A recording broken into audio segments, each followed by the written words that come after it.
Hi అండి అందరికీ. ఈరోజు నేను టేస్టీ అండ్ సింపుల్‌గా వంకాయ కర్రీ మా ఇంట్లో ఎలా చేసుకుంటామో చూపిస్తాను చూసేయండి. ఫస్ట్ వంకాయలు ఇలా కట్ చేసుకోవాలి. తర్వాత ఒక కడాయి పెట్టేసుకొని స్టవ్ మీద కొద్దిగా ఆయిల్ పోసుకొని పోపు దినుసులన్నీ వేసి పచ్చిమిర్చి, ఆనియన్, కరివేపాకు కూడా వేసి ఒకసారి కలుపుకోవాలి. ఆనియన్స్ తొందరగా ఫ్రై కావాలంటే సాల్ట్ ఇప్పుడే వేసేసుకోవాలి. ఇప్పుడు అల్లం వెల్లుల్లి దంచి వేసుకుంటే బాగుంటుంది. కొద్దిగా పసుపు వేసుకొని మనం కట్ చేసుకున్న వంకాయ ముక్కలు ఇందులో వేసి కలిపేసి మూత పెట్టి సిమ్‌లో కొద్దిసేపు ఉడకనివ్వాలి. ఇప్పుడు ఒకసారి కలుపుకొని టొమాటోలు ఒక 2 కట్ చేసి వేసుకోవాలి. ఇప్పుడు మొత్తం కలిపేసి మూత పెట్టి టమాటో ఉడికేంత వరకు ఉడకనివ్వాలి.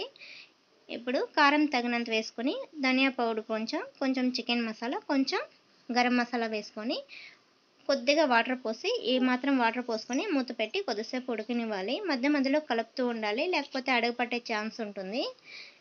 ఇది మొత్తం దగ్గర పడేంత వరకు ఉడకనివ్వాలి. చూడండి, ఇలా దగ్గర పడిన తర్వాత స్మెల్ అయితే చాలా బాగా వస్తుంది.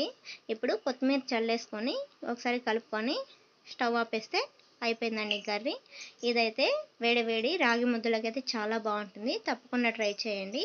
నా వీడియో నచ్చితే లైక్ చేయండి. Thank you for watching.